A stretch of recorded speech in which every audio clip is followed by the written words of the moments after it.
Welcome to another episode of the EVERBLACK Podcast. On this show, we talk to Scott Ian Lewis from Carnifex, who will be releasing their new album, World War X, this Friday, August 2nd, through Nuclear Blast. Now, I've been cranking this record over the last month or so, and it is crushing. Everything from the riffage to the vocals to the production, it's just top quality. Go check out the opening title track, especially. It's epic as all hell, and it kind of reminds me of old school Dimmu. Just symphonic, and it's got that march. It's real brutal. It's heavy.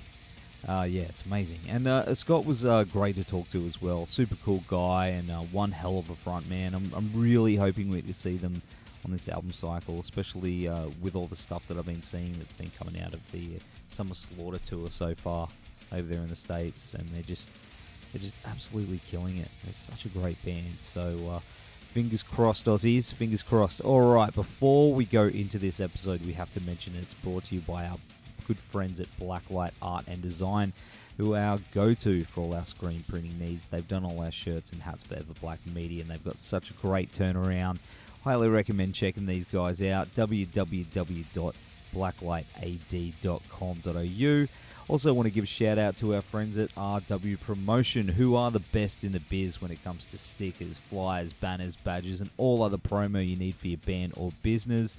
Go say hello to Rich and the team at www.rwpromotion.com.au and check out what they have to offer, because they've been doing it a very long time and the quality is awesome. Alright, also don't forget to subscribe to our YouTube channel and the EverBlack Podcast stream through iTunes and Spreaker, wherever good podcasts are downloaded and streamed. Also hit us up on the social medias, Facebook, Twitter, Instagram. We're on all those.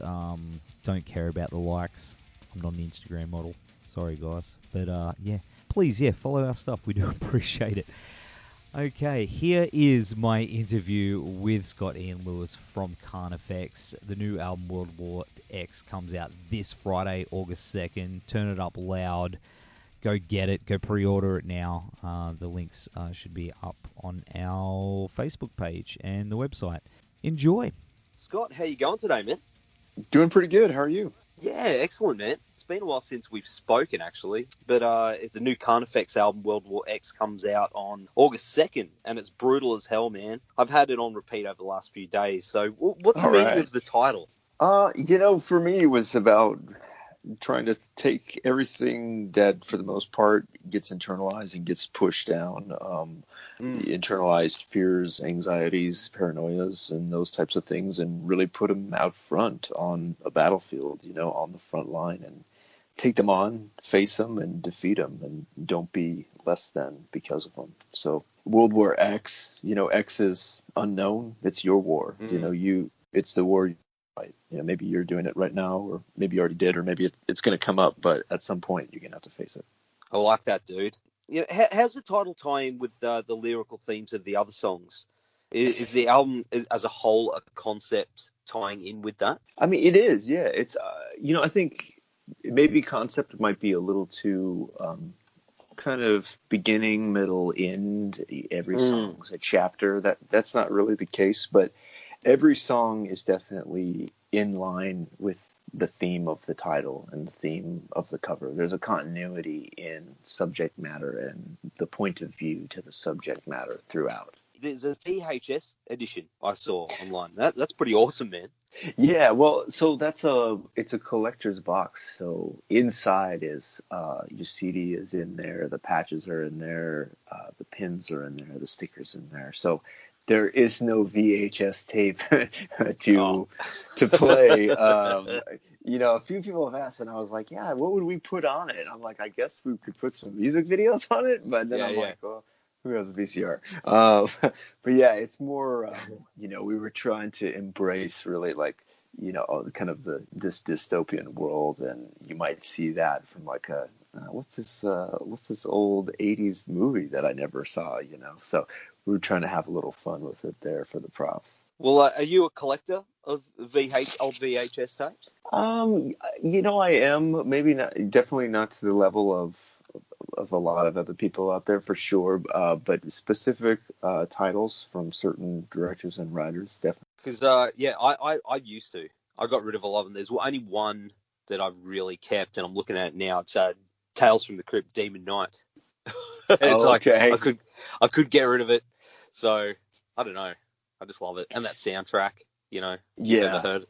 Yeah. Oh, they're great. Yeah, yeah. Yeah. No, I get it. I love all that stuff too. Awesome, man. Of course, back to the album. You've got a couple of guests like Alyssa from Arch Enemy. How'd that come about? Is she an old mate of the band? Well, no, not really.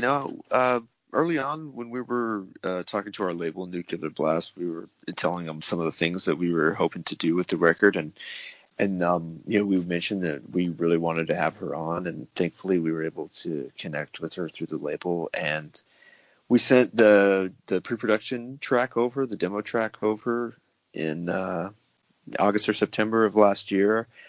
And thankfully she responded to the material, and we just started trading ideas right from there. So it was a real collaborative effort, and we just took the song from being basically a demo to what you hear on the final record. That's unreal. And one thing I did want to mention is in the song Hail Hellfire, there's this batshit crazy siren sounding guitar part. Where did that come from? I love it. That was us saying, let's have something different on every song. Jordan can write these amazing solos really probably all day, but we're like, well, let's do something crazy, like get a wah in there, kind of make it like Pantera-ish, but crazy, and so that one was about really just trying to find a different sound and a different way into a guitar solo for a song that was pretty frantic to begin with. Really stood out. I just congratulate him on that. That's awesome. Yeah, well, every time I hear it, it's just, like I'll be driving around. I've been driving around listening to the album, and it'll jump out of the speakers. It's mad. You have a favorite track? Oh, I think I like that one the most. Yeah, that's one of my it's a good favorite. one. Yeah. It's, I don't know, the album as a whole, like, that's a real hard question, because I think you can listen to it. This is what I've gotten from it for the last couple of days. You can listen to it as a whole, and it just works all together. You can listen to the tracks by themselves, but it's better as a whole. If you know what I'm trying to say. I appreciate you saying. No, I do, and that's by design. Those songs were written to go together. And they were all. When we got to the last couple of weeks or month of the writing process, where for the most part we had all of the songs done, and we do our own recording of the songs prior to the studio, kind of just a demo quality that's for our own reference. But that was, for us, it was really, once we got to the end, it was looking back and saying, well, can we look at all these songs again now that that they're living together, that they're all going to be together for the rest of their life? And we went and tweaked a bunch of them from that point. So they definitely are meant to go together, and I think listening to it as a whole does make it more than the sum of its parts. So I'm glad that you've had that feeling too. Absolutely. Did they change much from the demos to the studio version? Yeah, they did. I mean, there was a lot of demos. We rewrite pretty heavily. So I think if you were to listen to the first version or some of the earlier versions of the songs, they'd be quite different. And then I think getting to the end and really saying, it's important to have a song like All Roads Lead to Hell and No Light Shall Save Us, where they're two very different songs, or Hail Hellfire and This Infernal Darkness. They're two very different songs. But on the context of the album and with the sequencing and just kind of the overall atmosphere of the album, they all work well together. And I think they work better together than they do on their own. It's got a good flow. I've had it, like, literally when I say I've had it on repeat, I've had it on repeat. So when it's turned back around, it's been like just a smooth circle. You know what I'm trying to say? Well, I appreciate that. I have to say, we really worked on the sequencing quite a bit. That's the word. Yeah, how it's the order of the tracks. They call it the sequencing, and I think and kind of.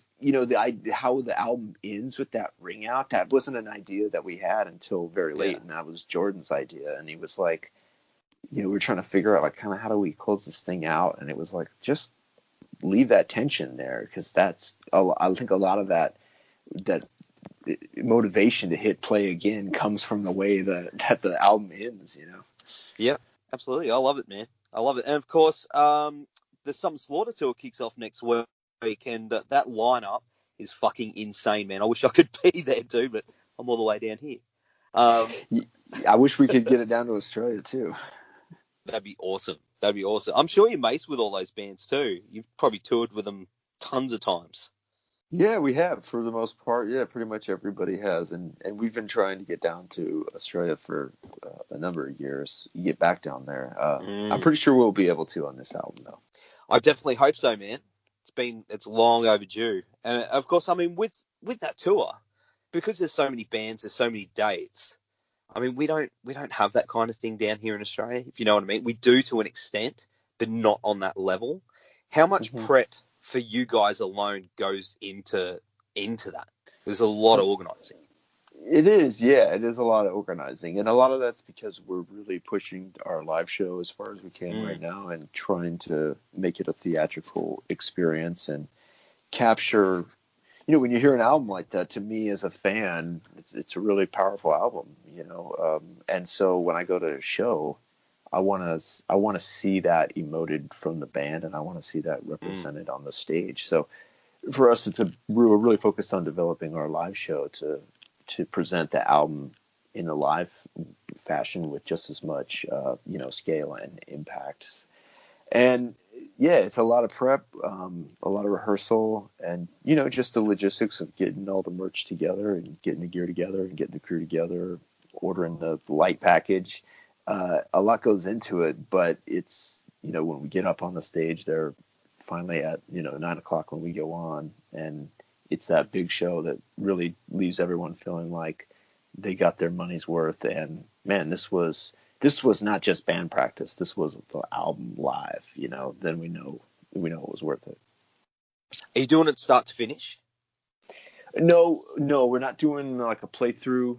I don't know. Sometimes I feel like those are kind of weird, but if you got the right record, it might work, and it might work with this one. I think it does. Going back to what we were saying before about how the album flows all together, I think in a live setting, it would definitely work. So maybe not this tour, but maybe in a future tour, you might be able to touch up upon that, and that's a good idea to see. And normally I'd be resistant to it because I feel like the playthrough is, really just something that bands throw on a flyer to sell a ticket or two. Yeah. But, I agree. I do really love the way this album flows. And if, to hear that people are responding to that as well, it does open the door for that. Absolutely. And, of course, with the tour, you're touring with a band called Necrogoblicon, who have never toured here. But that John Goblicon dude is hilarious. He is, yeah. And, we're looking forward to the tour. I think it's going to be a real fun summer. And, like having, a band like us, bands like Cattle and Necro, I think it's just this great mix of extreme metal. So it's really the place to be for the summer. And here I am. I'll be there in spirit. Yeah. It's such a kick-ass tour, man. I'm so jealous of everyone over there that gets to see that. So, I don't know, are you filming for a DVD or anything like that? No, we're not. We might on the next one, though. We're taking the fall off from touring. Kind of how I was saying earlier, we're really focused on pushing the show to the next level. So by taking the fall off, it gives us a chance to come back in the spring and do a tour that's just our tour. Okay. That we can have as much production as we want, and by waiting till the spring, it gives us a chance to be able to put some more money into that show and try to really bring out something special. Excellent. And, of course, last year you launched Death Dreamer graphic novel, which is just unreal, man. Is there more? Yeah, I'm actually working on the second issue right now. I mentioned that tour a moment ago, and I'm actually lining up the release of issue 2 with that tour. So it'll be coming out in March of 2020. Where did your love of graphic novels come from? I mean, was there one in particular that sort of kicked it off that tied in with music for you? No, I don't know that there was a single one or a moment. I think it was, it's just the culture that I was, for the most part, pretty much pre-internet. So when you would go buy a record, you're going to a shop that, has this kind of, where I was buying metal records anyways, they had kind of this weird mix of other things, because it's a weird store that carries an Immortal record or a Doom record. And a lot of times they were comic shops or shops that just had, of like foreign media things. I would always buy like Terrorizer and these UK and European mags that I couldn't get other places. And they had Spawn, the Spawn graphic novels there, which, were like mature. So for a 14-year-old, like that was all the stuff that I wanted to get my hands on. So I think it was just it was always kind of just right next to metal records, so to speak. And I think as I was growing up, it was coming at me at the same time and affecting me at the same time. I'm very much the same, how I grew up. So I've always seen it sort of gone hand in hand. It's more accepted these days than what it was when I was a young man. I don't know how old you are, dude, but I'm pretty old. Well, old. Yeah. So when I was a young dude, I feel I'm right there with you. Now it's cool, Hey, I'm not mad at it. It's good. It is good. But of course, I mean, if Netflix came to you and said, we want to adapt it, would that be something you'd be interested in and open to? Oh, 100%. Yeah, I mean, that's the dream. The dream is that you take something that you can do yourself, which is the graphic novel. I can do that on my own, and thankfully, with the support of the fans, I'm able to do a second one and keep it going.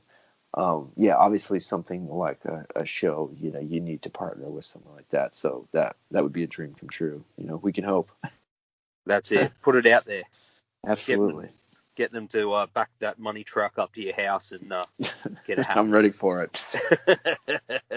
Be nice. A bit of Netflix money.